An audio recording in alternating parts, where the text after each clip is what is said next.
Hay historias que comienzan con un héroe. Esta no es una de ellas. Esta es la historia de una mujer cuyo único crimen fue ser hermosa en el lugar equivocado, en el momento equivocado, ante los ojos equivocados. Una mujer que sirvió a los dioses con devoción y fue destruida por ellos. Una víctima convertida en villana, una sacerdotisa transformada en pesadilla. Su nombre ha atravesado 3000 años de historia humana, y todavía hoy, cuando lo pronuncias, sientes un escalofrío. Su nombre es Medusa. Antes de sumergirnos en su historia, te invito a suscribirte al canal si este tipo de contenido despierta tu curiosidad. Un simple clic en el botón de me gusta ayuda a que más personas descubran estas historias que el tiempo casi ha olvidado. Y si mientras escuchas te surge alguna reflexión, compártela en los comentarios. Me fascina leer lo que piensan. Ahora, permíteme hacerte algunas preguntas que quizás nunca te habías planteado. ¿Sabías que Medusa no siempre fue un monstruo? ¿Que antes de las serpientes y la mirada petrificante, fue una de las mujeres más hermosas del mundo antiguo? ¿Te has preguntado alguna vez por qué Atenea, diosa de la sabiduría y la justicia, castigó a una víctima en lugar de a su agresor? ¿Y qué hay del héroe Perseo? ¿Fue realmente heroico decapitar a una mujer dormida que nunca lo había amenazado?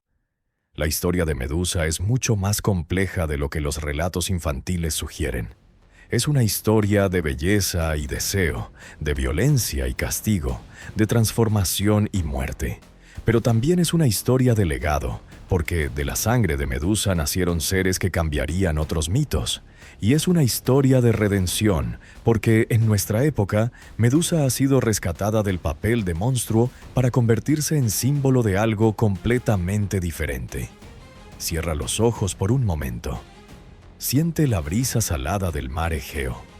Huele el incienso que se quema en los templos de mármol blanco. Escucha el murmullo de las olas contra las costas de una Grecia que aún cree en sus dioses, que aún teme sus caprichos, que aún cuenta historias junto al fuego para explicar el mundo. En algún lugar de esta tierra de mitos y maravillas, una joven de extraordinaria belleza sirve en el templo de Atenea. Todavía no sabe que los dioses la observan. Todavía no sabe que su vida está a punto de cambiar para siempre. Estás a punto de conocer a Medusa. No al monstruo de las serpientes, a la mujer que fue antes de que los dioses la destruyeran. En algún lugar de la antigua Grecia, en un tiempo que los poetas cantaban pero los historiadores no pueden fechar, nació una niña de extraordinaria belleza. No era hija de dioses ni de reyes. Era mortal, completamente humana, nacida de Forcis y Ceto, divinidades marinas menores según algunas tradiciones, o simplemente de padres olvidados por el mito.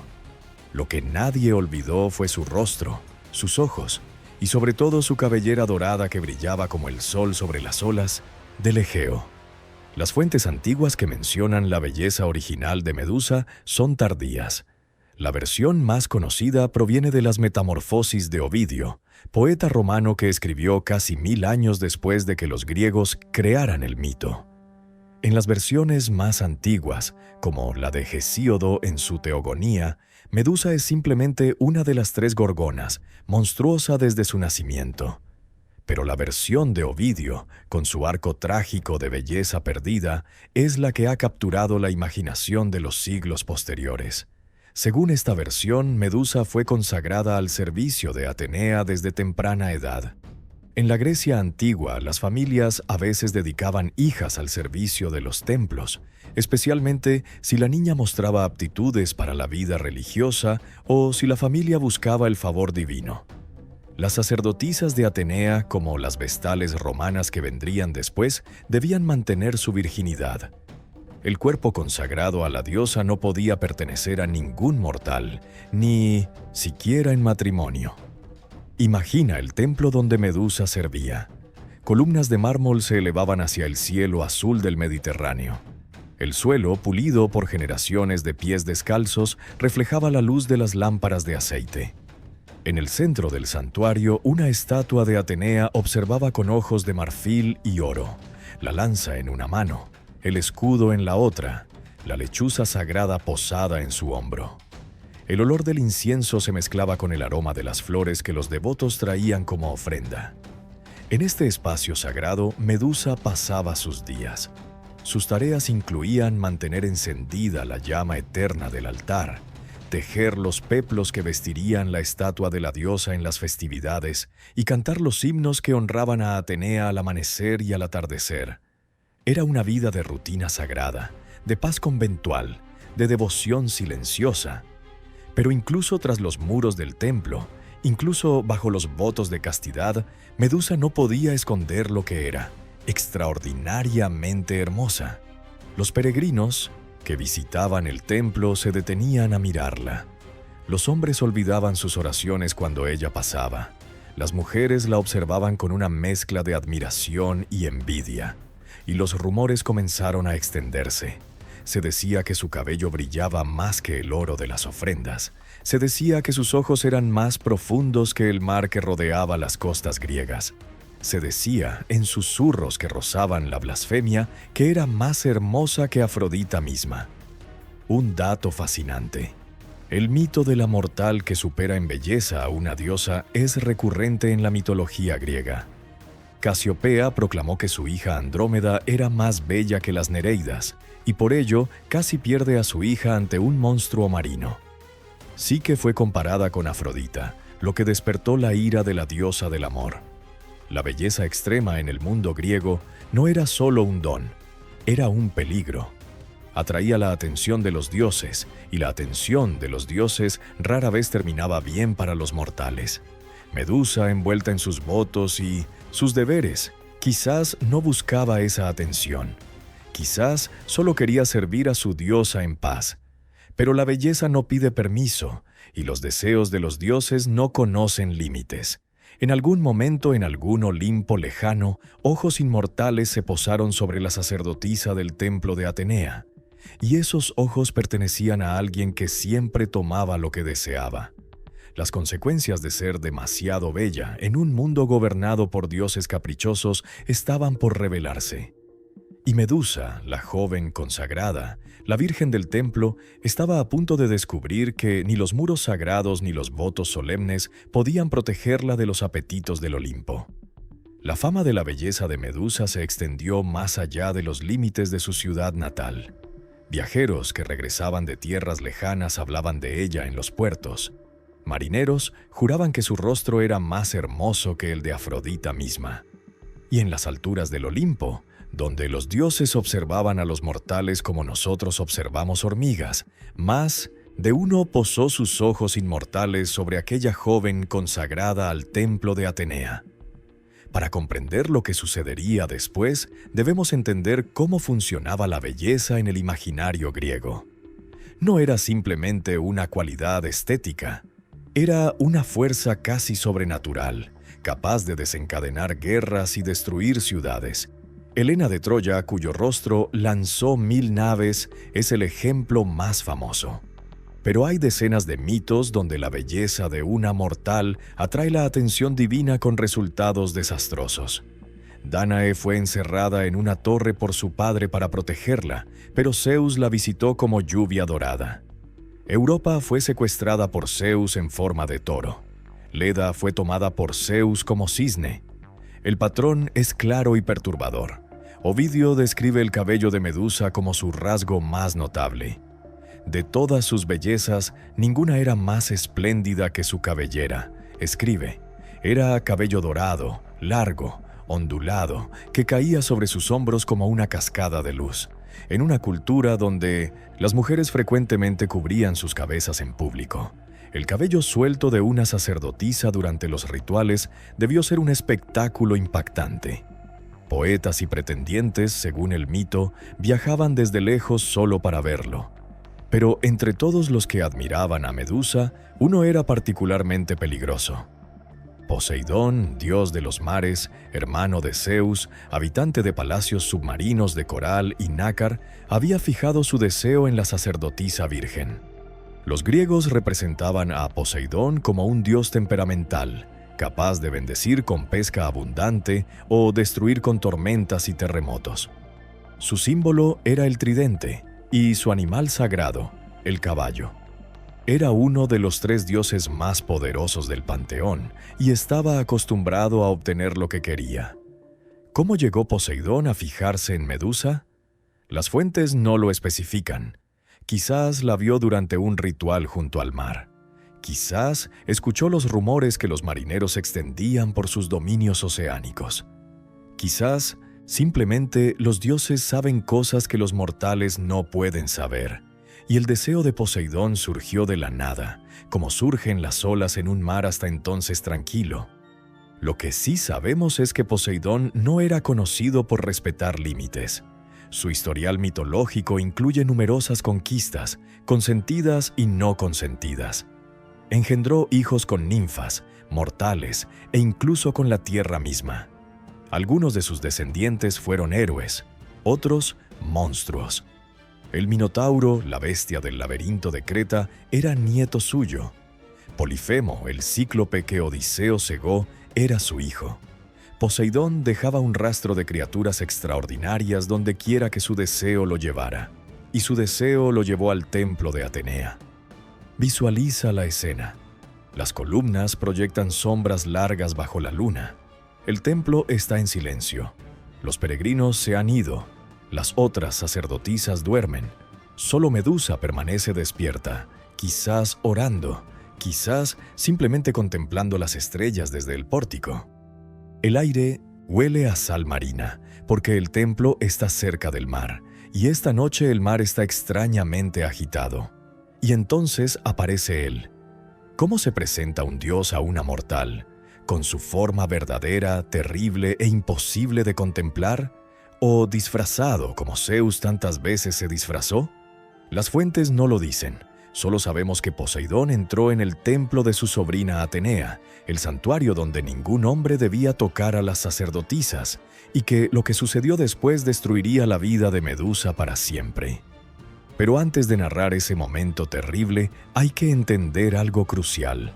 En el mundo de los dioses griegos no existía la justicia como la entendemos nosotros. Los dioses no estaban sujetos a las leyes morales que imponían a los mortales. Podían matar, engañar y raramente enfrentaban consecuencias. Los mortales que sufrían sus abusos no tenían recurso alguno. Clamar justicia contra un dios era tan fútil como gritar contra la tormenta. Medusa estaba a punto de descubrirlo de la peor manera posible. El templo de Atenea era un santuario de pureza. Sus sacerdotisas habían jurado virginidad perpetua, consagrando sus cuerpos y almas a la diosa de la sabiduría. Medusa servía entre sus columnas de mármol, encendiendo lámparas de aceite, tejiendo peplos sagrados, cantando himnos al amanecer. Pero los juramentos de los mortales significan poco para los dioses que los desean, y Poseidón, señor de los mares, hermano de Zeus, deseaba a Medusa. Ovidio narra el encuentro con una brevedad que esconde un horror inmenso. En sus Metamorfosis escribe que Poseidón la violó en el templo de Minerva, usando el nombre romano de Atenea. La palabra latina que usa Ovidio es vitiace, que significa corromper, mancillar, violar. No hay ambigüedad en el texto original. No fue seducción, no fue romance, no fue consentimiento. Fue violencia. Imagina el momento. El estruendo del mar afuera, las olas golpeando las rocas con furia creciente. El olor a algas y sal invadiendo el templo. La figura masiva del dios emergiendo de las sombras, su tridente brillando bajo la luz de las lámparas. Y Medusa, sola, indefensa, sin nadie que pudiera ayudarla incluso si gritara. ¿Quién vendría a enfrentar al Señor de los mares? ¿Qué mortal tendría el poder de detenerlo? Los estudiosos modernos han debatido el significado de este episodio. Algunos lo interpretan literalmente, como un acto de violencia sexual divina. Otros lo leen como una metáfora del choque entre el culto a Atenea y el culto a Poseidón en ciertos lugares de Grecia. Atenea y Poseidón eran rivales mitológicos, competían por el patronazgo de Atenas en un famoso mito, y la enemistad entre ambos aparece en múltiples historias. La violación de una sacerdotisa de Atenea por Poseidón podría simbolizar la dominación de un culto sobre otro. Pero para Medusa, las interpretaciones académicas importaban poco. Lo que ella experimentó fue real dentro del mundo del mito. Un dios tomó su cuerpo por la fuerza, dentro del espacio sagrado que debía protegerla, violando su voto de castidad sin que ella tuviera elección alguna. En un solo acto, Medusa perdió su virginidad, su pureza ritual, su lugar en el templo y su relación con la diosa a quien había servido. Un dato perturbador. La violación por dioses es extraordinariamente común en la mitología griega. Zeus viola a numerosas mujeres, tomando formas animales para acercarse a ellas. Apolo persigue a Dafne hasta que ella prefiere convertirse en árbol que ser capturada. Hades secuestra a Perséfone y la obliga a convertirse en su esposa. El patrón es tan consistente que los estudiosos han debatido qué revela sobre las actitudes griegas hacia el género, el poder y la sexualidad. Algunos argumentan que estos mitos reflejan y justificaban la violencia real contra las mujeres en la sociedad griega antigua. Lo que hace único el caso de Medusa no es la violación en sí, sino lo que viene después. En otros mitos, las víctimas de los dioses a veces son compensadas. Reciben hijos semidivinos que se convierten en héroes, o son transformadas en constelaciones, o al menos son dejadas en paz. Pero Medusa no recibirá compensación alguna. Recibirá castigo. Y el castigo no vendrá del violador, sino de otra diosa. Cuando Poseidón terminó y regresó a sus dominios oceánicos, Medusa quedó sola en el templo profanado.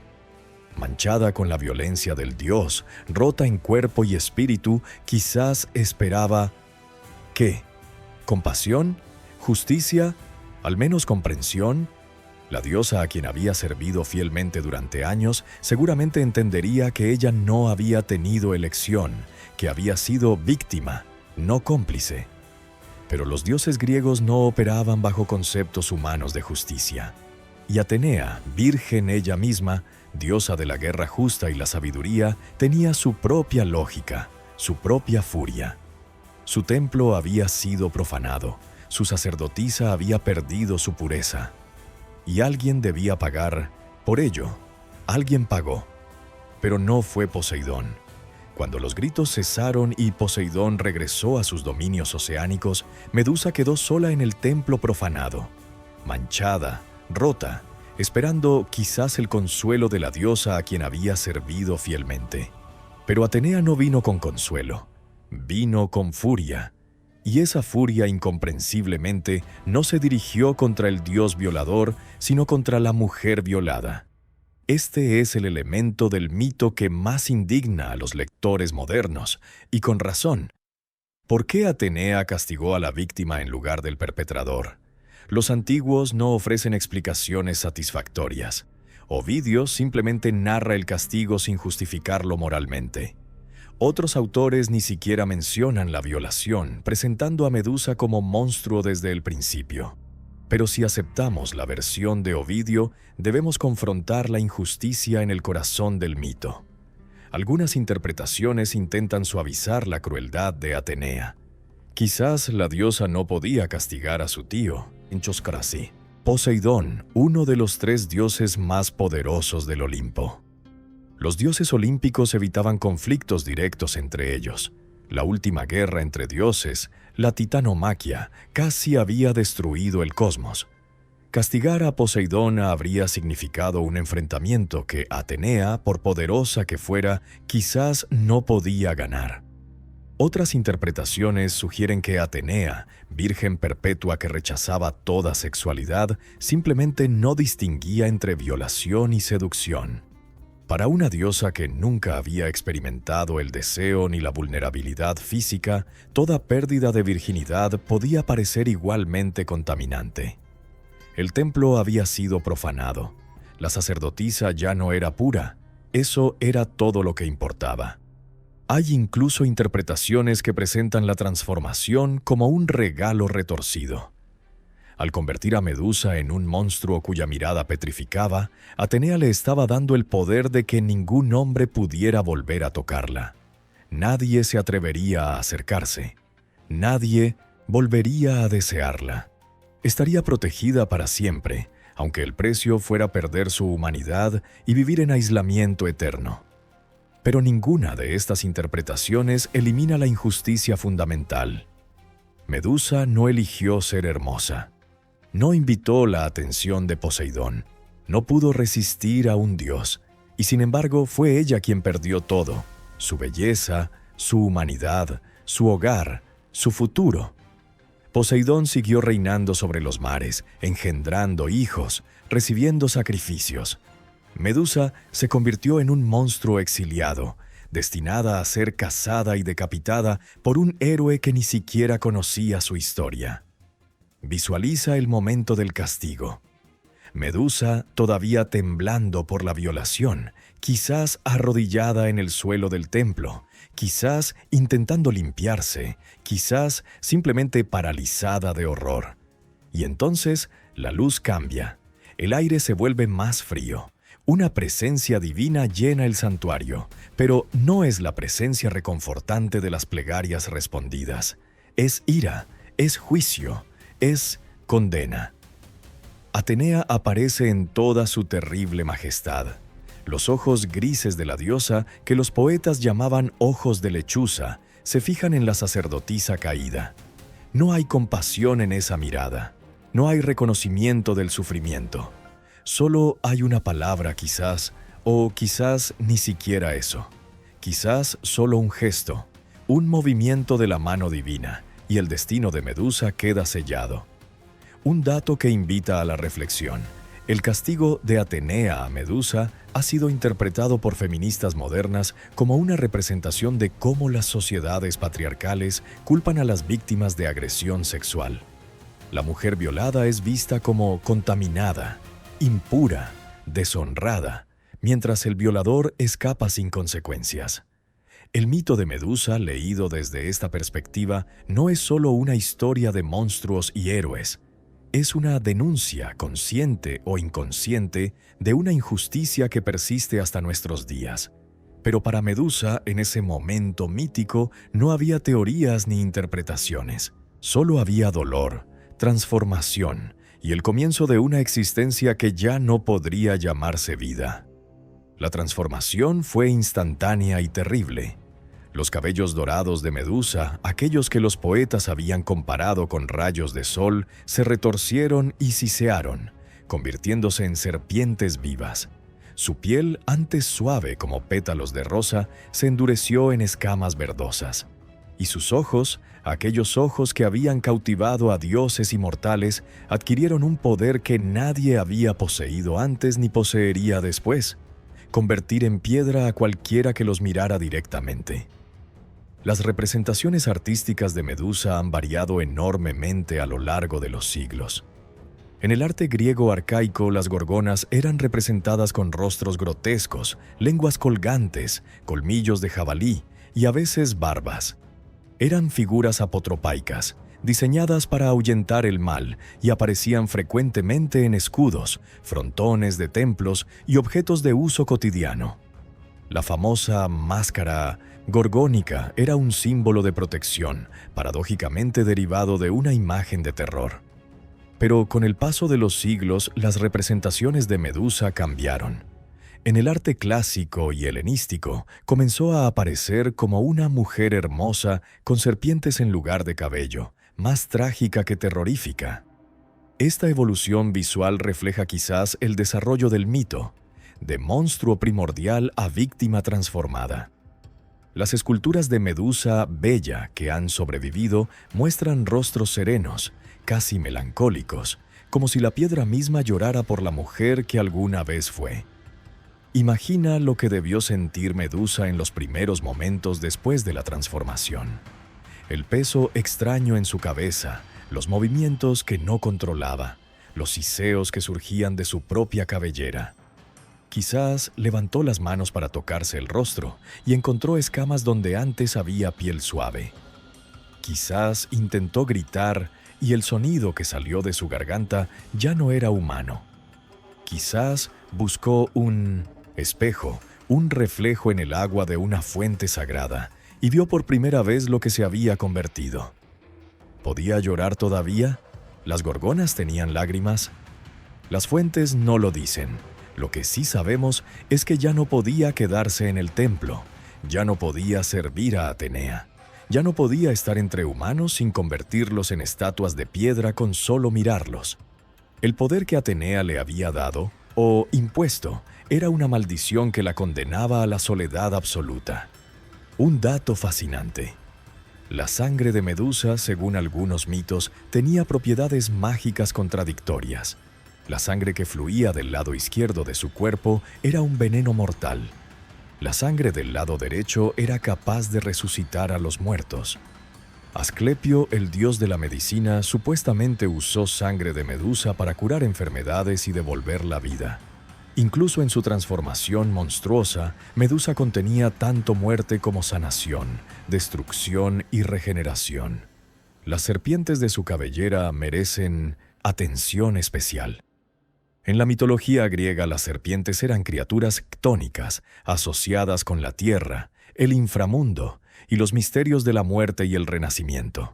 Mudaban su piel y parecían rejuvenecer, lo que las convertía en símbolos de renovación. Pero también eran venenosas, peligrosas, temidas.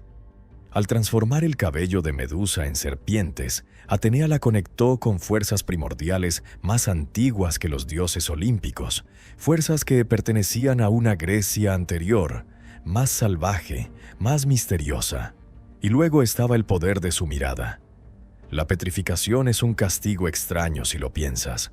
No mata instantáneamente como un rayo de Zeus, no transforma en animal como los hechizos de Circe, congela para siempre, preservando el momento del terror en piedra eterna. Las víctimas de Medusa quedaban como monumentos a su propio miedo, estatuas que decorarían el paisaje durante siglos, testigos silenciosos del poder terrible de la gorgona. ¿Era Medusa consciente del horror que causaba? ¿Sufría cada vez que su mirada encontraba ojos humanos y los convertía en piedra? ¿O la transformación había borrado su capacidad de empatía junto con su humanidad? El mito no responde estas preguntas, pero invita a imaginar la tragedia interior de una mujer condenada a destruir todo lo que miraba. El templo de Atenea, que había sido su hogar, ahora era un lugar que debía abandonar para siempre. Medusa huyó hacia la noche, hacia el exilio, hacia una soledad que duraría el resto de su existencia. Y en algún lugar del camino quizás se encontró con las únicas criaturas que podían mirarla sin morir. Sus hermanas, las otras gorgonas. No podía quedarse. No entre los templos que una vez sirvió, no entre los humanos que ahora huirían de ella gritando. Medusa huyó hacia el oeste, más allá de las columnas de Heracles, más allá de los límites del mundo conocido. Buscó la soledad más absoluta, un lugar donde su mirada no pudiera dañar a nadie, donde su monstruosidad pudiera existir sin testigos. Encontró una tierra desierta, azotada por vientos salados, y allí estableció su exilio eterno. La geografía mítica de la antigua Grecia ubicaba a las gorgonas en los confines del mundo occidental. Algunos textos las situaban cerca del jardín de las Hespérides, donde crecían las manzanas doradas. Otros las colocaban más allá del océano, el río que los griegos imaginaban rodeando toda la tierra. Era una tierra de oscuridad perpetua, según algunas versiones. Un lugar donde el sol apenas llegaba, apropiado para criaturas que no debían ser vistas. El viaje de Medusa hacia el oeste es un detalle que los poetas no desarrollaron, pero que invita a la imaginación. ¿Cómo viajaba una gorgona? Caminando por senderos desiertos, evitando ciudades y aldeas, navegando en alguna embarcación sin tripulación, o quizás los dioses le proporcionaron algún medio de transporte para alejarla lo más posible del mundo civilizado. Cada encuentro accidental con un pastor o un viajero habría terminado en tragedia. Cada mirada casual habría dejado una estatua nueva en el camino. Imagina el paisaje que Medusa encontró al final de su viaje. Rocas escarpadas que se elevaban desde un mar gris, vientos que aullaban sin cesar, cargados de sal y arena, cuevas profundas donde la luz apenas penetraba. Era un lugar de desolación absoluta, perfecto para una criatura que ya no pertenecía al mundo de los vivos, pero tampoco había muerto. Un dato interesante sobre la ubicación mítica. Los griegos, como muchos pueblos antiguos, proyectaban sus miedos hacia los bordes del mapa conocido. Los confines del mundo estaban habitados por monstruos, razas fantásticas y fenómenos inexplicables. Cuanto más lejos de Grecia, más extraño se volvía el mundo. Las gorgonas en el extremo oeste eran parte de esta geografía del terror, habitantes de una zona liminal entre el cosmos ordenado y el caos primordial. En su exilio, Medusa encontró una cueva que se convertiría en su hogar permanente. Las descripciones varían según la fuente. Algunos la imaginan como una gruta húmeda junto al mar, otros como una caverna seca en las montañas. Pero todas coinciden en un detalle macabro. La entrada y los alrededores estaban decorados con estatuas de piedra. Eran los restos de quienes habían intentado encontrar a la gorgona, ya sea por accidente, por valentía o por estupidez. Guerreros con espadas levantadas, congelados en el momento de atacar.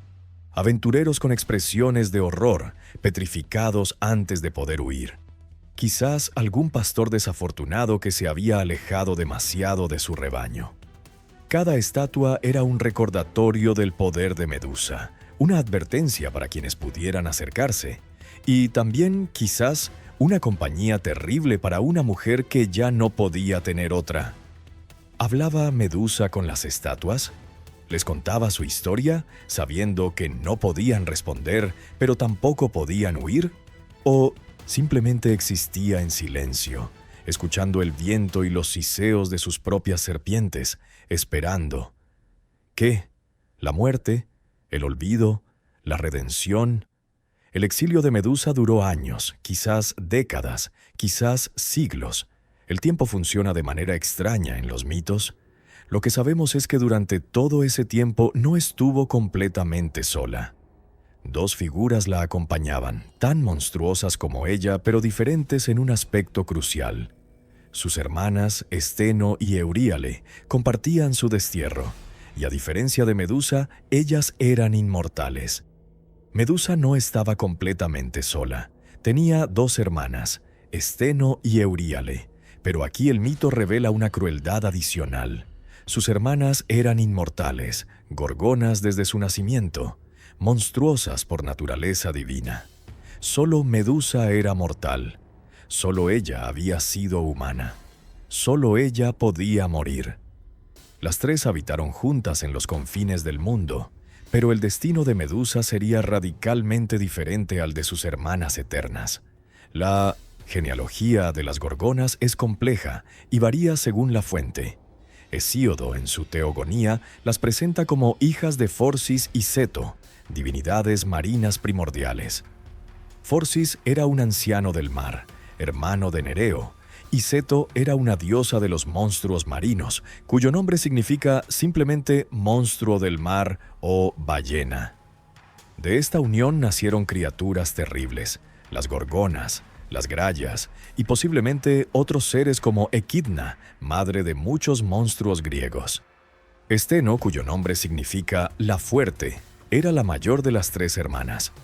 Euríale, la que salta lejos, era la segunda. Ambas compartían la apariencia gorgónica, serpientes en lugar de cabello, colmillos, garras de bronce y posiblemente alas doradas. Pero a diferencia de Medusa, habían nacido así. No conocían otra existencia. No habían perdido nada, porque nunca habían tenido humanidad que perder. Esta diferencia entre Medusa y sus hermanas añade otra capa de tragedia al mito. Imagina convivir eternamente con seres que comparten tu apariencia pero no tu experiencia. Esteno y Euríale nunca habían sido admiradas por su belleza, nunca habían servido en un templo, Nunca habían sido violadas ni castigadas injustamente. Para ellas, ser gorgona era simplemente su naturaleza. Para Medusa era una condena. Un dato fascinante. Según algunas tradiciones, Steno era la más feroz de las 3 hermanas, responsable de más muertes que las otras 2 combinadas. Euríale era conocida por sus lamentos terribles, gritos que algunos interpretaron como expresión de dolor por la condición de sus hermanas.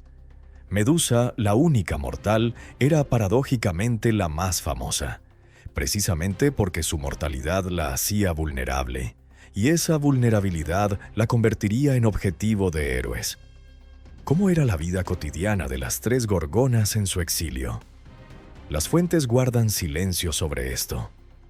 Podemos imaginar largas jornadas de inactividad, interrumpidas ocasionalmente por la llegada de algún incauto que buscaba fama o tesoros. Podemos imaginar conversaciones entre hermanas, si es que las gorgonas conversaban, sobre los días antes del exilio, sobre el mundo que habían dejado atrás, sobre el futuro que no tenían. Quizás Steno y Euríale intentaban consolar a Medusa. Quizás le recordaban que ahora tenía poder, que ningún mortal podía dañarla, que los dioses mismos la temían. O quizás evitaban hablar de su pasado humano, sabiendo que cualquier mención de belleza perdida o templos profanados solo aumentaría su dolor. Las dinámicas familiares son complicadas incluso entre monstruos. La mortalidad de Medusa pendía sobre las 3 como una sombra. Steno y Euríale vivirían para siempre, pero su hermana pequeña no. Algún día, algo o alguien encontraría la manera de matarla. Y cuando ese día llegara, las hermanas inmortales tendrían que continuar su existencia eterna sin ella, con solo el recuerdo de la gorgona mortal que alguna vez fue humana. Ese día estaba más cerca de lo que ninguna de las 3 sabía. En una isla lejana, un rey tramaba un plan para deshacerse de un joven incómodo. Y el plan involucraba una misión que nadie esperaba que sobreviviera: traer la cabeza de Medusa. Los años pasaron, quizás décadas, quizás siglos. En torno a la cueva de Medusa, el paisaje se pobló de estatuas. No eran obras de artista alguno. Eran hombres, guerreros, aventureros, que habían buscado gloria enfrentando al monstruo y habían encontrado solo el silencio pétreo. Cada estatua era un testimonio del poder terrible de Medusa, cada rostro congelado en el horror del último instante antes de la transformación. La fama de Medusa se extendió por todo el mundo griego y más allá. Los marineros contaban historias en los puertos sobre la Gorgona del oeste, la criatura cuya mirada convertía a los hombres en piedra. Los aedos cantaban advertencias en los banquetes de los nobles. Las madres usaban su nombre para asustar a los niños, desobedientes: pórtate bien o Medusa vendrá por ti. Pero la fama también atraía a los ambiciosos. Para un guerrero joven, matar a Medusa sería la hazaña definitiva, la prueba de valentía que lo elevaría al rango de los héroes legendarios. Para un rey, poseer la cabeza de la Gorgona significaría tener un arma invencible, capaz de derrotar a cualquier ejército con solo desvelarla. La propia maldición de Medusa se convertía en imán para su destrucción. Imagina a esos guerreros llegando a la tierra de las Gorgonas. Habían navegado semanas, quizás meses, siguiendo instrucciones vagas y mapas incompletos. Habían sobrevivido tormentas, monstruos marinos y las privaciones del viaje. Llegaban exhaustos, pero determinados, espada en mano, escudo en alto, seguros de que serían diferentes, de que ellos lograrían lo que otros no habían podido. Y entonces veían las estatuas. Primero una, luego otra, luego docenas, guerreros congelados en poses de combate, expresiones de terror talladas en piedra por un artista que no era artista. Algunos de los recién llegados quizás reconocían rostros. Aquel era un campeón famoso de Tesalia. Aquel otro, un príncipe de Lidia. Hombres más valientes y más fuertes que ellos. Ahora decoraciones silenciosas en el jardín de la muerte. Un dato escalofriante: Si calculamos de manera conservadora y asumimos que Medusa convirtió en piedra a un intruso por año durante varias décadas de exilio, habría cientos de estatuas alrededor de su cueva. Algunas fuentes antiguas describen el lugar como un bosque de piedra, tan densamente poblado de figuras petrificadas que era difícil caminar entre ellas.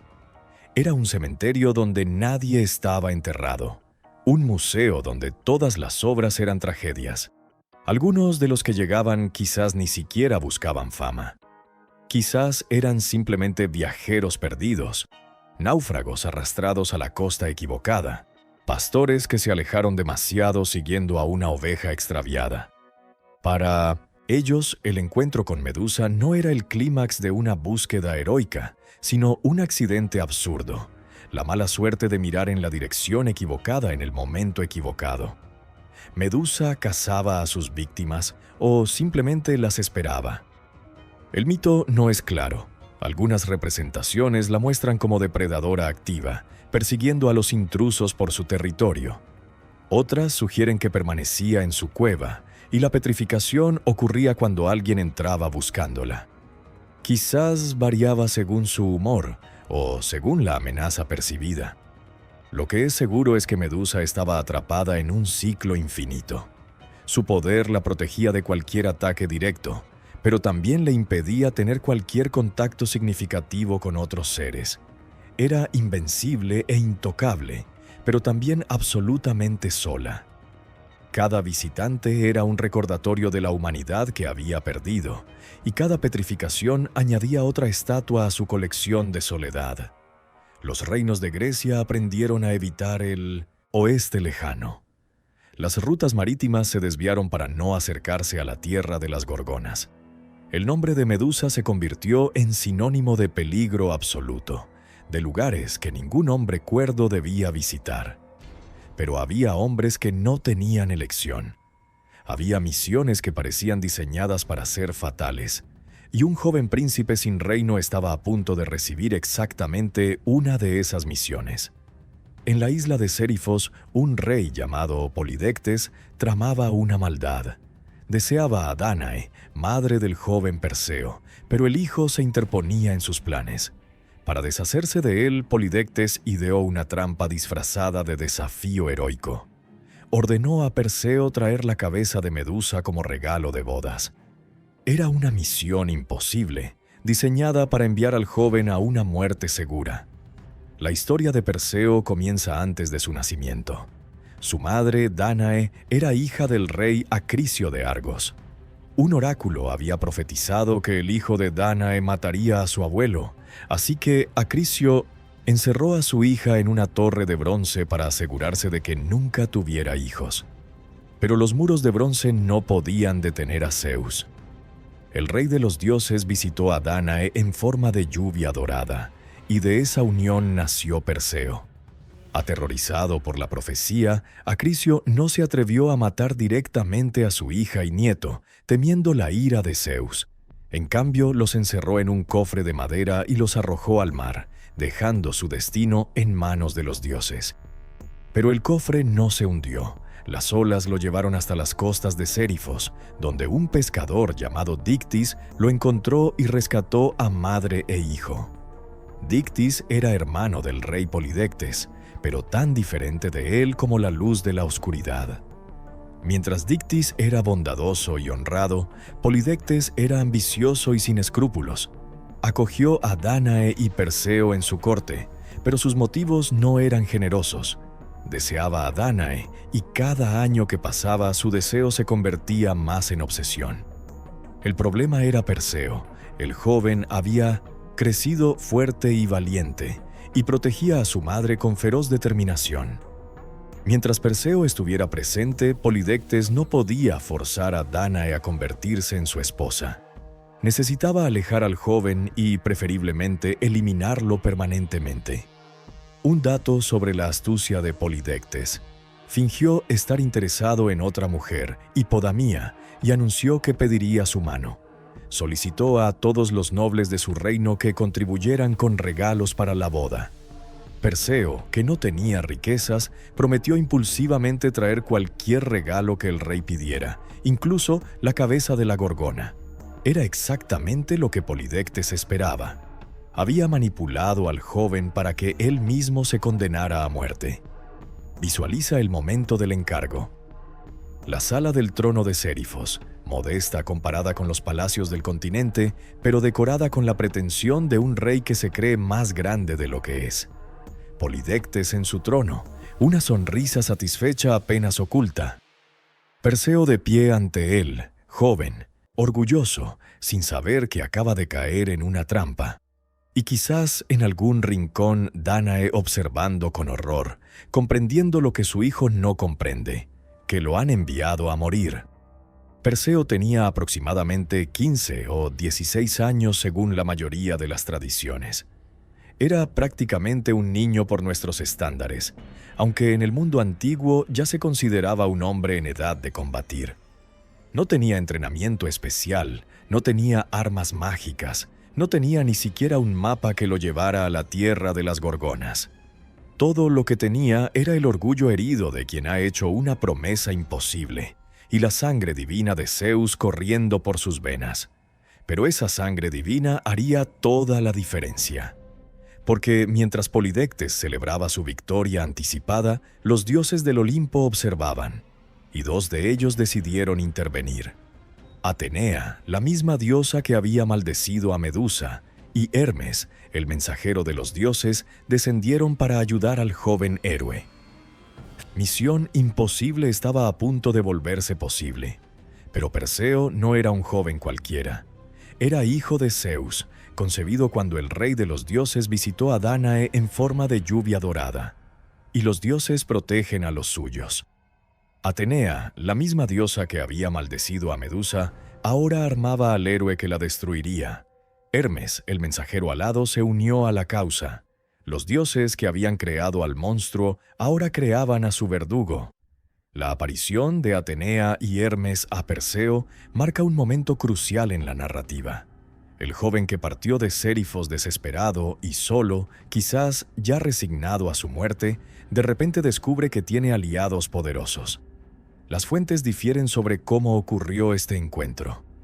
Algunos dicen que los dioses se le aparecieron en un sueño, otros que lo encontraron en un cruce de caminos, otros que vinieron a él mientras meditaba sobre su misión imposible. Atenea tenía razones personales para desear la muerte de Medusa. La gorgona era un recordatorio viviente de la profanación de su templo, una vergüenza que persistía mientras Medusa existiera. Además, Atenea quería la cabeza de Medusa para su propio uso, como veremos más adelante. Ayudar a Perseo no era solo un acto de benevolencia divina, era servir sus propios intereses. Hermes, por su parte, era el dios de los viajeros, los ladrones y los cruces de caminos. Guiar a un joven en una misión peligrosa estaba perfectamente dentro de sus atribuciones. También era medio hermano de Perseo, ya que ambos eran hijos de Zeus. Los lazos familiares importaban incluso entre los dioses, y quizás Hermes sentía cierta solidaridad con su joven pariente mortal. Los dioses proporcionaron a Perseo información crucial. Le explicaron que no podía simplemente navegar hacia el oeste y esperar encontrar a las gorgonas. Primero debía visitar a las Grayas, las hermanas ancianas que conocían la ubicación exacta de Medusa. Luego debía obtener ciertos objetos mágicos sin los cuales la misión era verdaderamente imposible. Solo entonces podría enfrentar a la gorgona con alguna esperanza de sobrevivir. Atenea le dio su primer regalo, el escudo pulido de bronce que la diosa usaba en batalla. No era un escudo cualquiera. Su superficie era tan brillante que funcionaba como un espejo perfecto. Este detalle era esencial. Perseo no podía mirar directamente a Medusa sin convertirse en piedra, pero si miraba su reflejo en el escudo, estaría protegido. Era una solución elegante a un problema aparentemente irresoluble. Hermes contribuyó con sus propias sandalias aladas, los famosos talaria que le permitían volar. Con ellas, Perseo podría viajar más rápido que cualquier nave, alcanzando las tierras lejanas donde habitaban las gorgonas. También podría escapar volando si la situación se volvía desesperada, aunque escapar de un monstruo que te petrifica con la mirada no es tan simple como suena. Pero aún faltaban objetos esenciales. El casco de invisibilidad de Hades y el zurrón mágico capaz de contener la cabeza de Medusa sin que su poder afectara a quien lo portara. Estos objetos estaban en posesión de las ninfas, y para encontrar a las ninfas, Perseo necesitaba información que solo las grallas poseían. Un dato sobre la naturaleza de estos objetos. Cada uno representa un dominio divino diferente. El escudo de Atenea pertenece al ámbito de la guerra y la sabiduría. Las sandalias de Hermes pertenecen al movimiento y la comunicación. El casco de Hades pertenece al inframundo y lo oculto. Es como si Perseo necesitara reunir el apoyo de múltiples esferas divinas para tener éxito.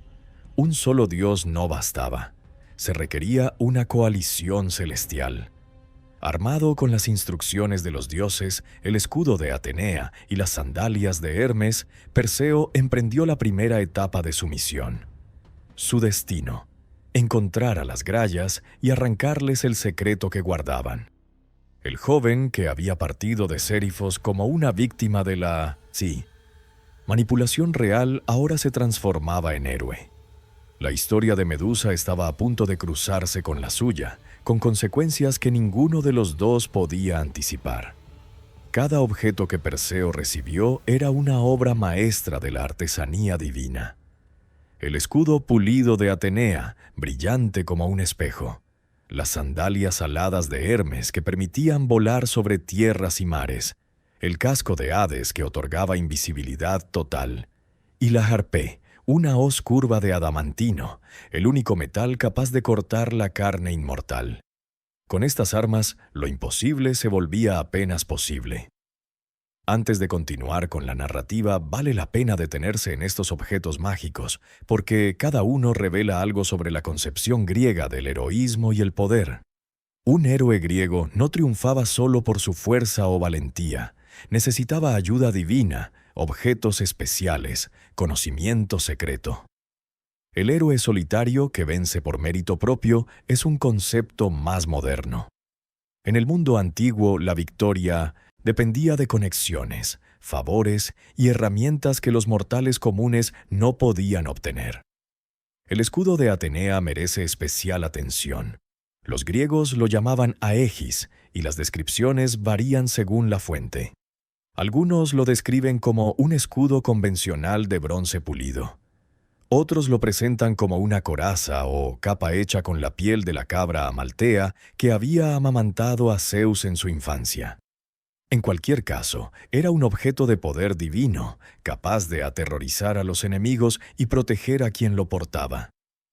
Después de la muerte de Medusa, la aegis ganaría un adorno adicional, la cabeza de la propia Gorgona. Las sandalias aladas de Hermes, los talaria, aparecen en numerosos mitos. Son el medio de transporte del mensajero divino, permitiéndole viajar entre el Olimpo, la tierra y el inframundo con igual facilidad. Prestarlas a un mortal era un gesto extraordinario. Perseo se convertía temporalmente en algo más que humano, capaz de movimientos que desafiaban las leyes naturales. El casco de Hades, llamado a veces quinae o gorro de perro, otorgaba invisibilidad completa a quien lo usara. Era el tesoro más precioso del dios del inframundo, y raramente lo prestaba. Que Perseo pudiera obtenerlo indica el nivel de apoyo divino que respaldaba su misión.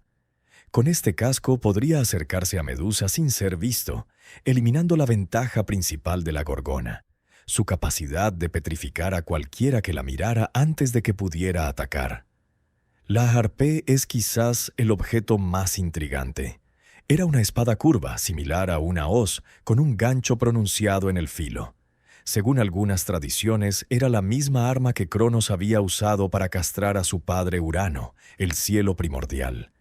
Estaba forjada en adamantino, un metal mítico de dureza sobrenatural que no existe en la naturaleza. Solo un arma así podía cortar el cuello de una gorgona, cuya carne era más resistente que cualquier material mortal. Un dato fascinante. El Kibisis, el zurrón mágico, donde Perseo guardaría la cabeza de Medusa, tenía propiedades especiales que las fuentes no explican completamente. De alguna manera contenía el poder petrificante de la cabeza, impidiendo que afectara a Perseo o a cualquiera que estuviera cerca. Era como un contenedor de radiación para una fuente de energía mortal. Sin el Kibisis, Perseo habría matado a Medusa solo para convertirse en su última víctima. Pero estos objetos no estaban en posesión de Atenea y Hermes. El casco de Hades, el Kibisis y posiblemente la Harpé estaban guardados por las ninfas, seres divinos menores que habitaban en un lugar secreto. Y el secreto de ese lugar lo guardaban las Grallas, las hermanas ancianas que Perseo debía encontrar primero. Visualiza a Perseo preparándose para su viaje. Es un joven que hace apenas días creía que iba a morir en una misión imposible. Ahora tiene aliados divinos, instrucciones claras y algunos de los objetos más poderosos del cosmos mítico. El terror que sentía se ha transformado en algo parecido a la esperanza. Quizás, solo quizás, pueda sobrevivir. Quizás pueda regresar a Sérifos con la cabeza de Medusa, salvar a su madre y humillar al rey que lo envió a morir. Con el escudo de Atenea en su brazo y las sandalias de Hermes en sus pies, Perseo se elevó sobre la tierra por primera vez. El viento de las alturas golpeaba su rostro mientras Grecia se encogía debajo de él. Volaba hacia el norte, hacia las tierras donde habitaban las Grallas, las guardianas del secreto que necesitaba. El héroe estaba en camino. Y en su cueva distante, Medusa dormía sin saber que su destino se acercaba volando. Antes de enfrentar a Medusa, Perseo debía encontrarla. Y el camino hacia las Gorgonas pasaba por las Grallas, tres ancianas que compartían un solo ojo y un solo diente entre las tres. Hijas de Forcis, como las propias Gorgonas, las Grallas guardaban el secreto de la ubicación de sus hermanas. Perseo necesitaba ese secreto y estaba dispuesto a obtenerlo por cualquier medio. Las Grallas eran personajes inquietantes incluso en el contexto de la mitología griega, donde lo extraño era común. Sus nombres eran Dino, Enio y Pefredo, aunque las fuentes varían. Habían nacido ya ancianas, con cabello gris desde el primer momento, y compartían entre las tres un solo ojo y un solo diente que se pasaban constantemente. Cuando una quería ver, las otras estaban ciegas. Cuando una quería comer, las otras ayunaban. Habitaban en una tierra de oscuridad perpetua, más allá de los límites del mundo conocido. Algunos las ubicaban cerca de las Gorgonas como guardianas o centinelas. Otros las colocaban en una región completamente diferente, haciendo que Perseo tuviera que realizar múltiples viajes épicos antes de alcanzar su destino final. En cualquier caso, encontrarlas no era fácil, y obtener su información era aún más difícil. Imagina el paisaje donde las Grallas habitaban, una tierra donde el sol nunca brillaba completamente, donde la niebla se arrastraba perpetuamente sobre rocas grises. Una cueva o cabaña decrépita donde tres figuras encorvadas se acurrucaban juntas, pasándose el ojo para observar el mundo, pasándose el diente para masticar su escasa comida. Era una imagen de vejez extrema y dependencia mutua, casi patética, si no fuera por el conocimiento terrible que guardaban. Perseo llegó volando, invisible bajo el casco de Hades. Observó a las Grallas durante algún tiempo, estudiando su rutina, esperando el momento perfecto. Y ese momento llegó cuando una de las hermanas pasaba el ojo a otra. En ese instante de transición, cuando ninguna de las tres podía ver, Perseo actuó. Interceptó el ojo en el aire y lo guardó en su puño cerrado. El caos que siguió fue predecible. Las Grallas, repentinamente ciegas, gritaron de pánico. Buscaron a tientas el ojo perdido, culpándose mutuamente, amenazando al vacío. Perseo esperó hasta que su desesperación alcanzara el punto y máximo, y entonces habló desde la invisibilidad. Tenía su ojo, y no lo devolvería hasta que le revelaran la ubicación de las gorgonas y de las ninfas que guardaban los objetos mágicos. Un dato sobre la ética de este episodio. Los griegos no parecían tener problemas con la táctica de Perseo. Engañar a seres sobrenaturales para obtener información era considerado astucia, no cobardía. Odiseo, el héroe más celebrado de la épica griega, era famoso precisamente por sus engaños. En un mundo donde los dioses constantemente manipulaban a los mortales, usar estratagemas para sobrevivir era simplemente inteligencia. Las grallas, sin opciones, cedieron. Revelaron la ruta hacia las ninfas que guardaban el casco de Hades, el Kibisis y la Harpé. También indicaron cómo llegar desde allí a la tierra de las gorgonas. Perseo cumplió su parte del trato. Devolvió el ojo y partió sin dañarlas. Las ancianas quedaron atrás, ciegas solo temporalmente, pero habiendo traicionado a sus propias hermanas gorgonas. ¿Sintieron culpa las grallas? ¿Advirtieron a las gorgonas de alguna manera? El mito no lo dice, pero es tentador imaginar un mensaje enviado de alguna forma, una advertencia que llegó demasiado tarde o que fue ignorada. Un héroe viene, tiene el favor de los dioses. Cuidaos. Quizás Esteno y Euríale se prepararon para el combate. Quizás Medusa simplemente esperó, resignada a un destino que quizás en lo más profundo deseaba. Con la información de las grallas, Perseo voló hacia las ninfas. Allí completó su arsenal: el casco de invisibilidad, el zurrón mágico, la hoz de adamantino. Cada objeto era una pieza del rompecabezas que le permitiría enfrentar a Medusa. El héroe estaba casi listo. Solo quedaba el acto final: volar hacia el oeste, encontrar la cueva de la Gorgona y cortarle la cabeza mientras dormía. Guiado por las estrellas y las indicaciones arrancadas a las grallas, Perseo voló hacia el oeste, más allá de los océanos conocidos, hasta llegar a una tierra donde el sol apenas brillaba y el silencio pesaba como plomo. Allí, entre rocas escarpadas y estatuas de piedra que alguna vez fueron hombres vivos, encontró la entrada a la cueva de las Gorgonas. El viaje final de Perseo debió ser extraordinario. Las sandalias de Hermes lo llevaban sobre mares que ningún barco griego había cruzado, sobre tierras que ningún cartógrafo había mapeado. El mundo conocido quedaba atrás. El mundo de los mitos y los monstruos se abría ante él. Quizás vio las columnas de Heracles a lo lejos, el estrecho que marcaba el fin del Mediterráneo. Quizás cruzó el océano mismo, el río mítico que rodeaba toda la tierra. Y entonces llegó a la tierra de las Gorgonas. El paisaje era exactamente como las leyendas lo describían: desolado, sombrío, poblado de estatuas que alguna vez habían sido hombres vivos. Perseo aterrizó con cuidado, evitando hacer ruido. El casco de Hades lo hacía invisible, pero no silencioso. Cualquier sonido podía alertar a los monstruos que habitaban este lugar.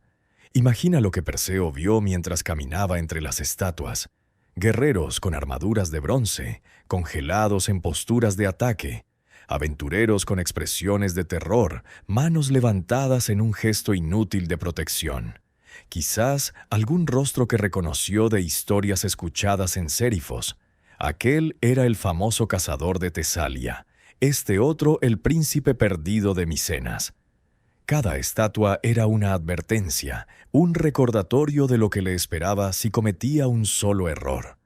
Un dato escalofriante: algunas tradiciones describen animales petrificados junto a los hombres, caballos de guerra convertidos en piedra junto a sus jinetes, perros de caza que habían acompañado a sus amos en la búsqueda fatal, incluso pájaros, quizás, que habían volado demasiado cerca y habían cometido el error de mirar hacia abajo.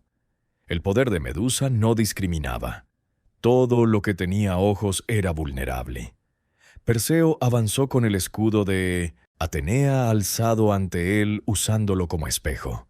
No miraba hacia adelante, miraba el reflejo en el bronce pulido. Era una forma extraña de navegar, contraintuitiva y peligrosa, pero era la única forma de acercarse a Medusa sin compartir el destino de las estatuas que lo rodeaban. La cueva de las Gorgonas se abría en la ladera de una montaña negra. La entrada era amplia, lo suficiente para que criaturas con alas pudieran entrar y salir volando. Olía a algo difícil de describir, quizás a serpientes, quizás a piedra húmeda, quizás simplemente a antigüedad, a un lugar que había existido antes de que los humanos construyeran ciudades o narraran mitos. Dentro, la oscuridad era casi completa.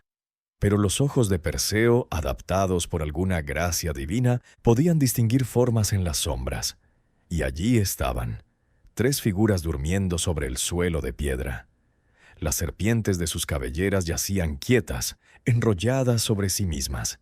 Las alas doradas estaban plegadas contra sus cuerpos.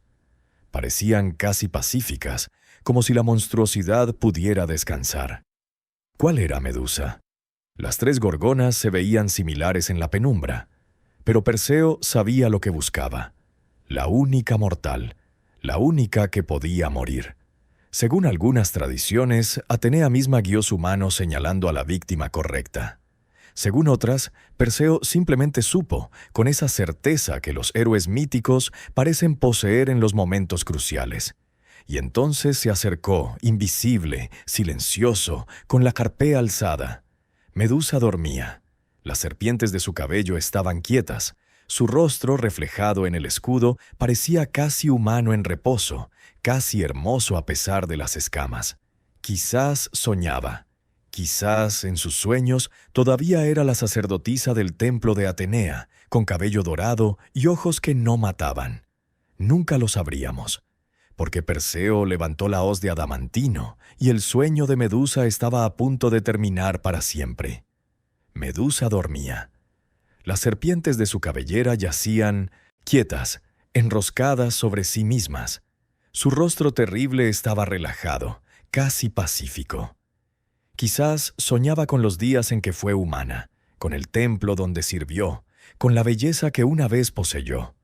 Nunca lo sabremos. Porque Perseo, invisible bajo el casco de Hades, se acercaba con la hoz alzada, mirando solo el reflejo en su escudo. El momento de la decapitación es narrado con brevedad en las fuentes antiguas, como si el acto mismo fuera demasiado rápido para desarrollarse.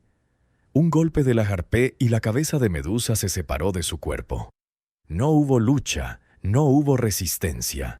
La gorgona mortal murió sin saber que moría, pasando del sueño a la muerte sin el horror intermedio de verse atacada.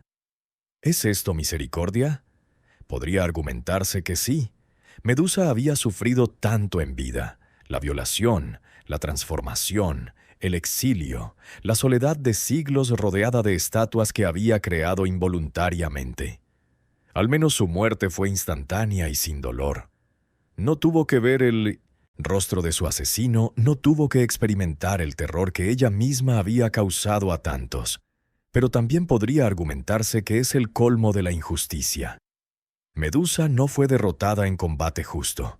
Fue asesinada mientras dormía por un hombre invisible que nunca la miró a los ojos.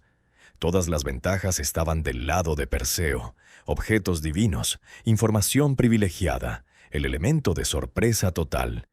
Medusa no tuvo oportunidad de defenderse, de huir, de negociar. Su muerte fue una ejecución, no un duelo.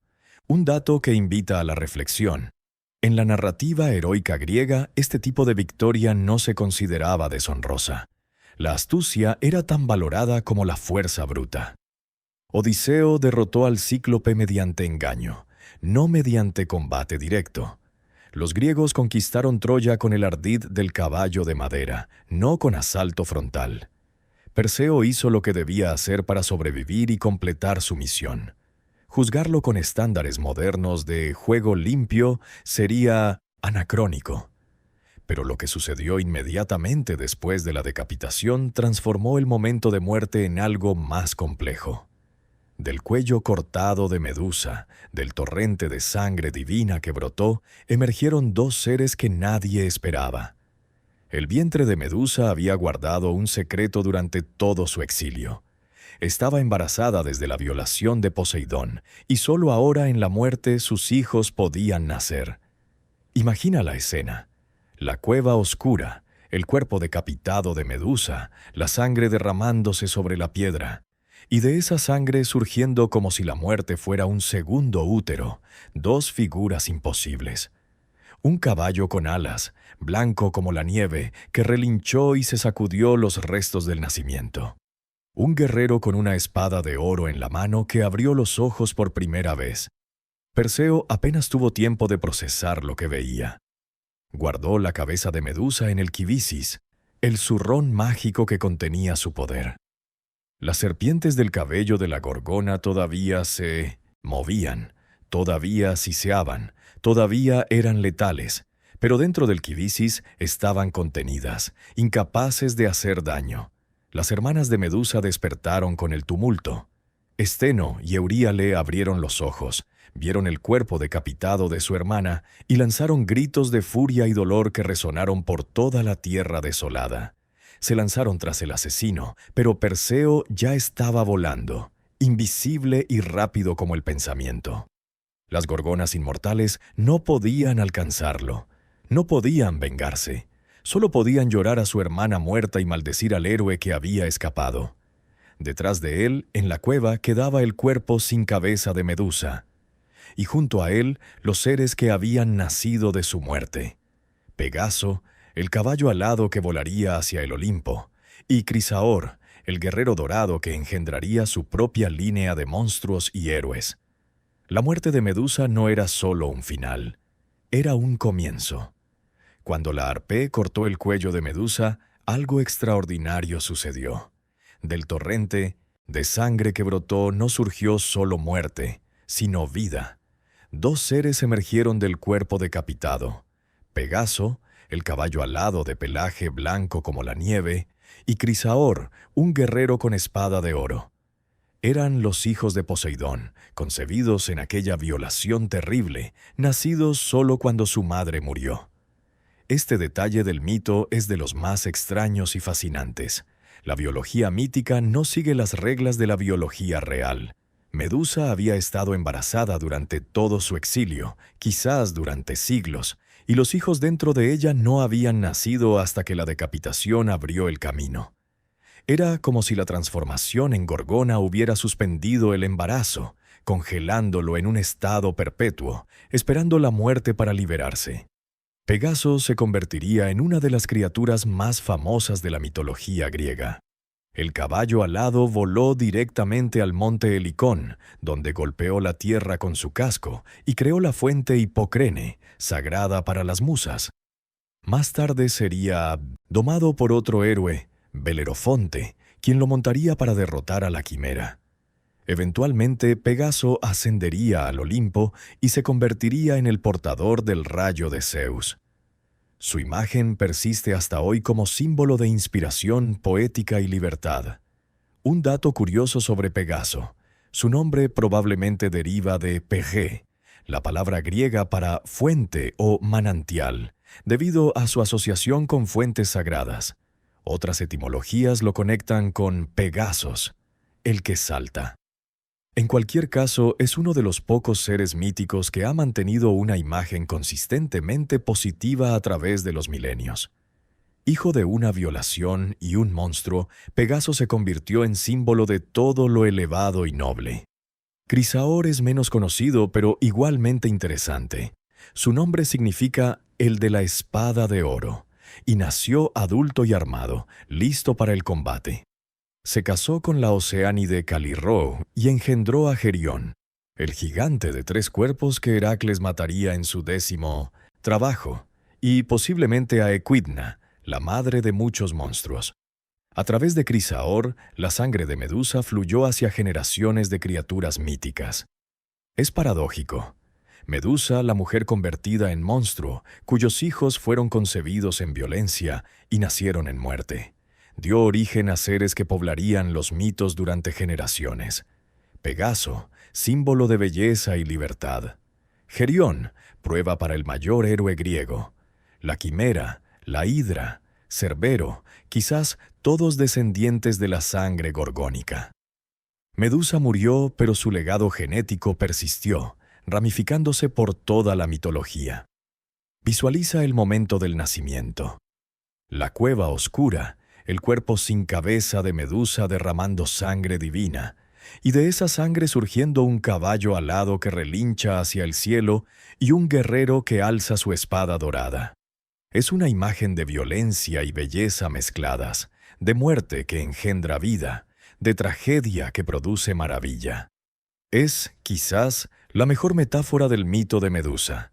De lo terrible puede surgir lo sublime. Perseo no se detuvo a contemplar este nacimiento milagroso. Las hermanas inmortales de Medusa lo perseguían, y aunque era invisible y volaba, no podía arriesgarse. Guardó la cabeza en el Kibisis y huyó hacia el este, hacia el mundo de los mortales, hacia las aventuras que aún le esperaban. Pero llevaba consigo más que un trofeo de caza. Llevaba un arma que cambiaría el curso de batallas y destinos. La cabeza de Medusa, incluso separada de su cuerpo, conservaba su poder mortal. Perseo la guardó en el zurrón mágico que las ninfas le habían dado, pero la usaría más de una vez.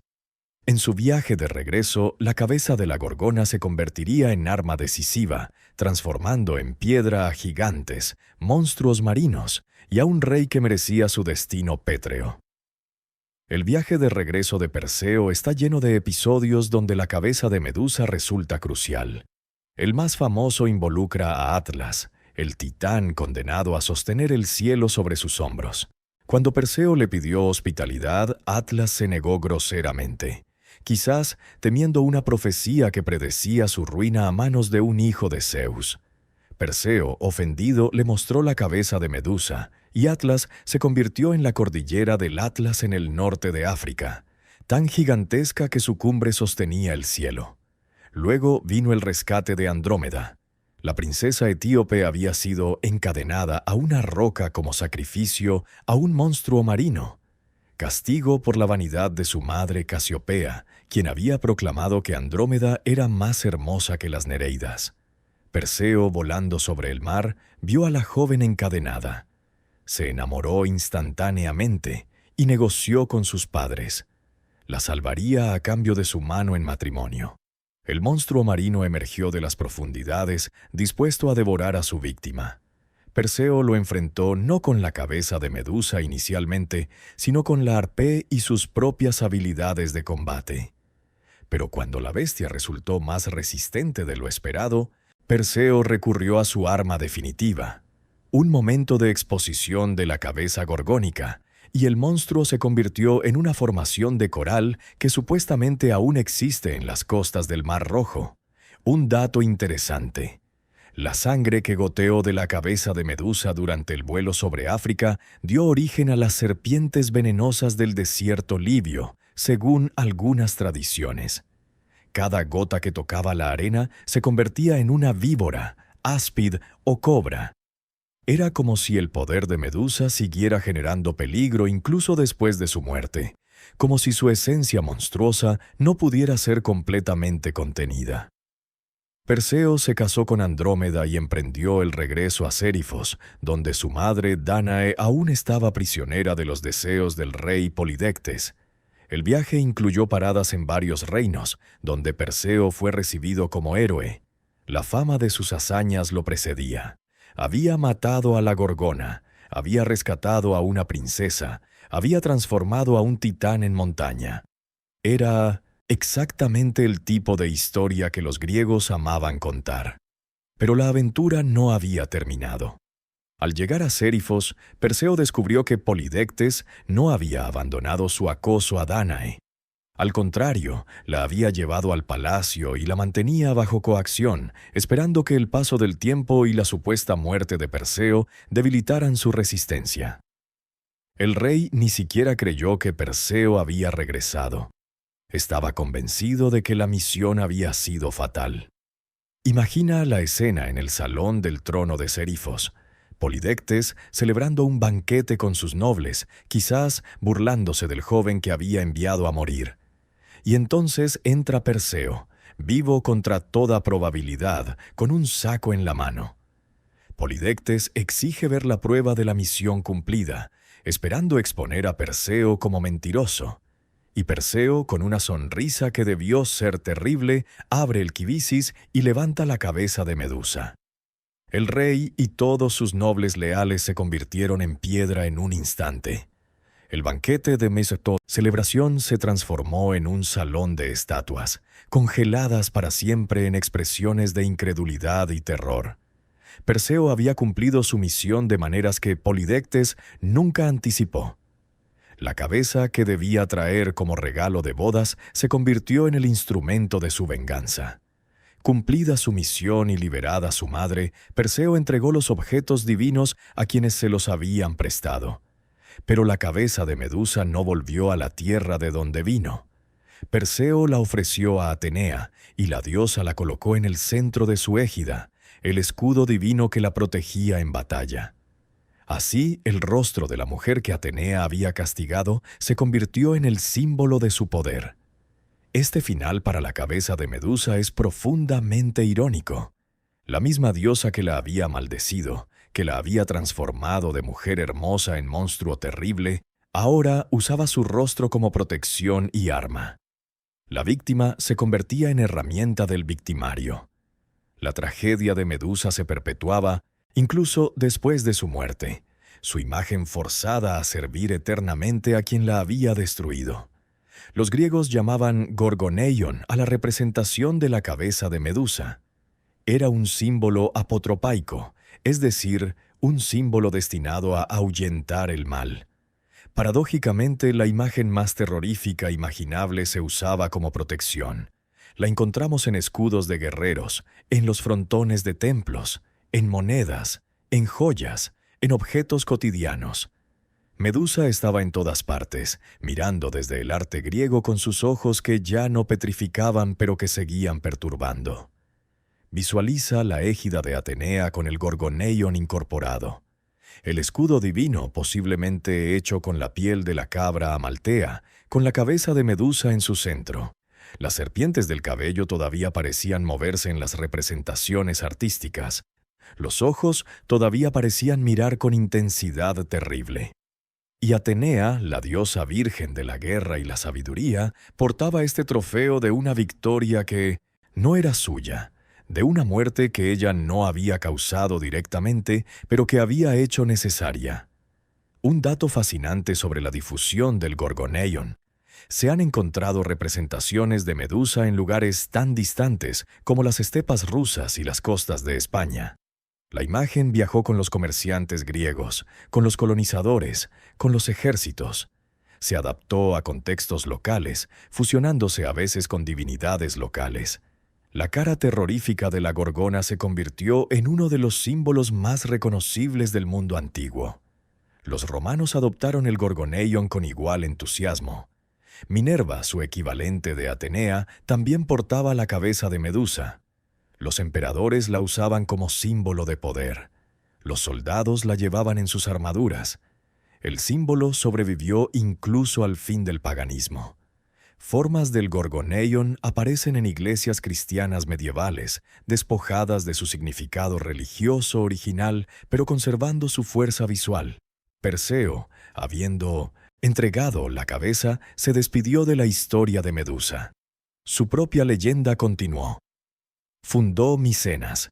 Tuvo hijos con Andrómeda que se convertirían en reyes y héroes, y eventualmente, accidentalmente, cumplió la profecía que su abuelo Acricio tanto temía, matándolo con un disco lanzado durante unos juegos atléticos.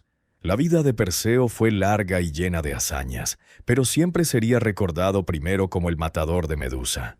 Y Medusa misma, ¿qué quedó de ella? Su cuerpo yacía en la cueva del oeste, quizás custodiado por sus hermanas inmortales. Su cabeza adornaba el escudo de Atenea. Su sangre había engendrado serpientes y monstruos. Sus hijos, Pegaso y Crisaor, vivían sus propias historias. Fragmentos de Medusa estaban esparcidos por todo el cosmos mítico. Pero la mujer que había sido, la sacerdotisa de cabello dorado, había desaparecido para siempre, borrada por la transformación, la muerte y la apropiación divina. Han pasado casi 3000 años desde que los griegos contaron por primera vez la historia de Medusa. Durante la mayor parte de ese tiempo fue simplemente un monstruo, una prueba para héroes, un símbolo de lo terrorífico. Pero en las últimas décadas algo ha cambiado. Nuevas voces han mirado la historia desde otro ángulo y han visto no a un monstruo, sino a una víctima. No a una villana, sino a una mujer destruida por la injusticia divina. El redescubrimiento feminista de Medusa comenzó en el siglo XX, aunque tiene antecedentes en el romanticismo. Percy Bysshe Shelley, en su poema sobre la Medusa de Leonardo da Vinci, ya había percibido algo más que horror en el rostro de la Gorgona. Había visto belleza melancólica, gracia incluso en lo terrible. Pero fueron las pensadoras feministas de las décadas de 1970 y 80 quienes transformaron radicalmente la interpretación del mito. Hélène Cixous, filósofa francesa, publicó en 1975 un ensayo titulado La risa de la Medusa.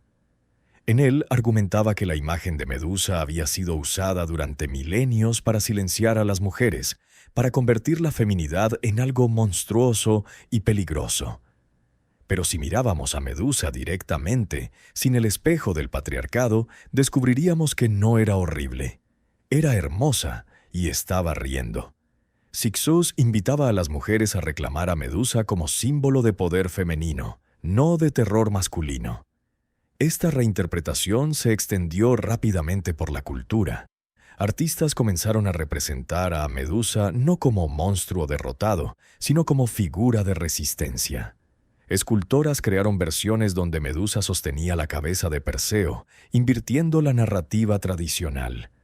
Escritoras recontaron la historia desde la perspectiva de la Gorgona, dándole voz a quien había sido silenciada durante 3 milenios. Un dato revelador. En 2008, la diseñadora Donatella Versace explicó por qué la casa de moda fundada por su hermano usaba la cabeza de Medusa como logo. No era un símbolo de muerte, dijo, sino de poder femenino, de una belleza tan intensa que paralizaba. La Medusa de Versace no era víctima ni monstruo. Era icono de glamour y autoridad. El mito había dado otra vuelta completa. En el ámbito académico, los estudios clásicos incorporaron perspectivas de género que iluminaron aspectos del mito antes ignorados. Se analizó cómo la historia de Medusa reflejaba y reforzaba actitudes patriarcales hacia la sexualidad femenina. Se examinó el patrón de culpar a la víctima presente en tantos mitos griegos. Se cuestionó la heroicidad de Perseo, quien, después de todo, mató a una mujer dormida que nunca lo había amenazado. Imagina lo que Medusa pensaría de esta rehabilitación póstuma, si pudiera pensar. Durante siglos fue el rostro del terror, la prueba que separaba a los héroes de los cobardes, el monstruo que merecía morir. Y ahora, de repente, es símbolo de supervivencia, de poder reclamado, de belleza que no pide disculpas. Las serpientes de su cabello ya no representan castigo, sino corona. Sus ojos que petrificaban ahora simbolizan una mirada que no se desvía, que no se avergüenza, que no se somete. Esta transformación interpretativa no borra la tragedia original.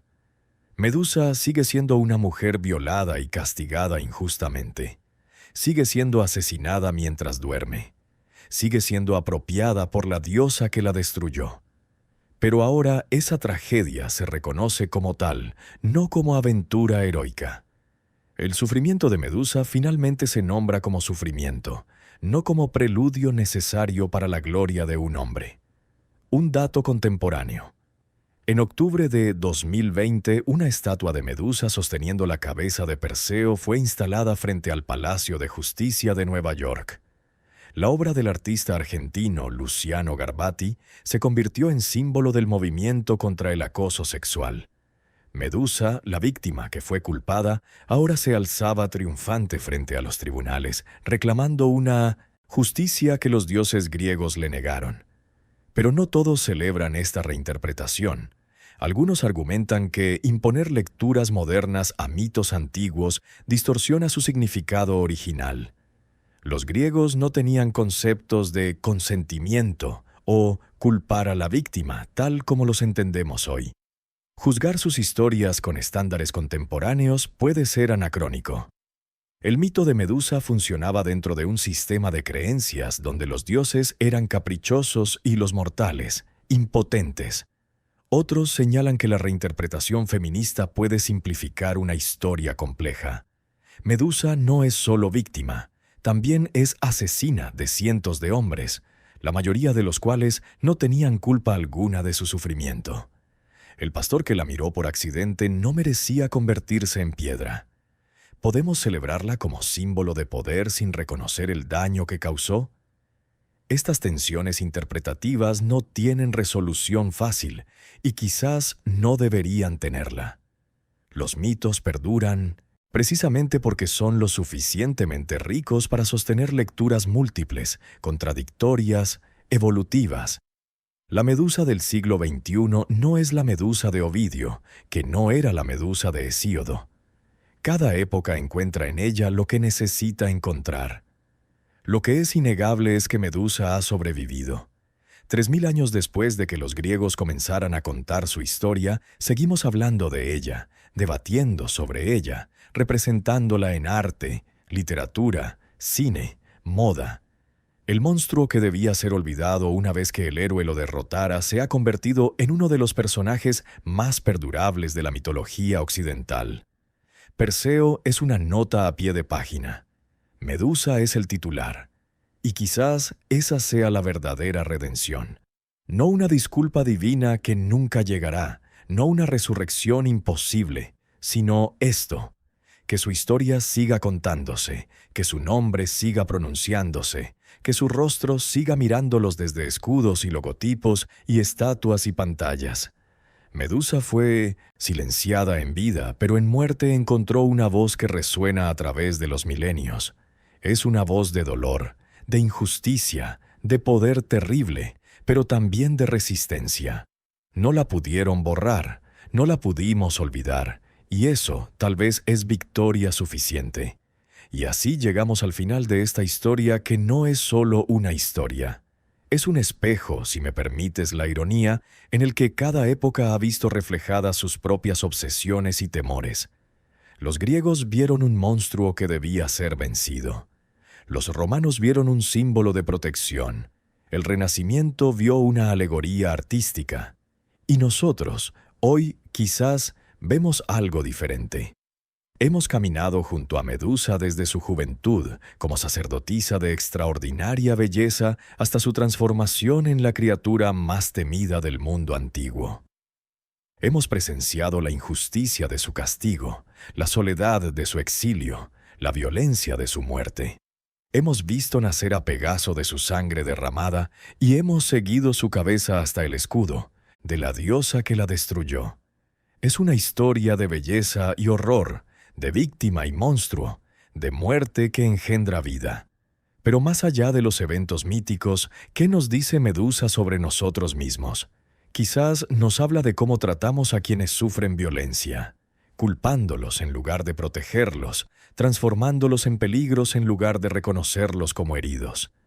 Quizás nos habla del poder y sus abusos, de dioses que toman lo que desean y nunca enfrentan consecuencias, mientras los mortales cargan con todo el castigo.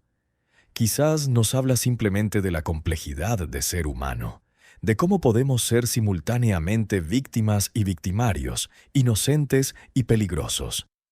Las serpientes del cabello de Medusa siguen siseando en nuestra imaginación colectiva.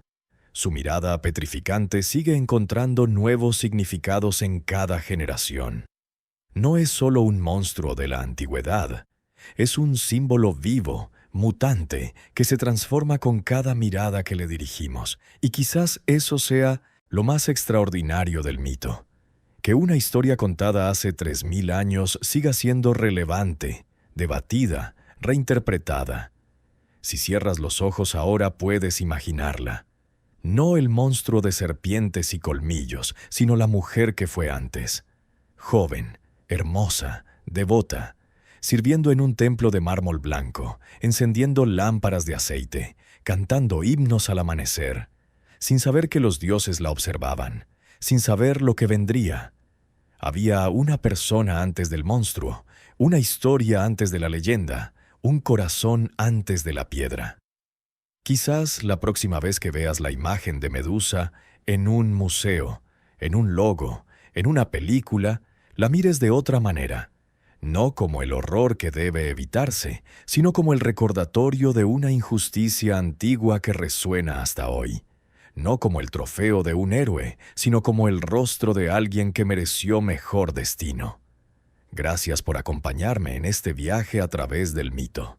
Si esta historia despertó tu curiosidad, te invito a explorar las fuentes antiguas por ti mismo, las Metamorfosis de Ovidio, la Teogonía de Hesíodo, las obras de Apolodoro. Cada autor añadió su propia perspectiva y cada lectura revela nuevos matices. Déjame saber en los comentarios qué piensas. ¿Es Medusa víctima o monstruo? ¿Es Perseo héroe o verdugo? ¿Es Atenea justa o cruel? No hay respuestas correctas, solo reflexiones que vale la pena compartir. Si disfrutaste este video, considera suscribirte al canal y activar la campanita para no perderte las próximas historias del mundo antiguo. Un simple me gusta ayuda a que más personas descubran estos relatos que han sobrevivido milenios. Nos vemos en el próximo video.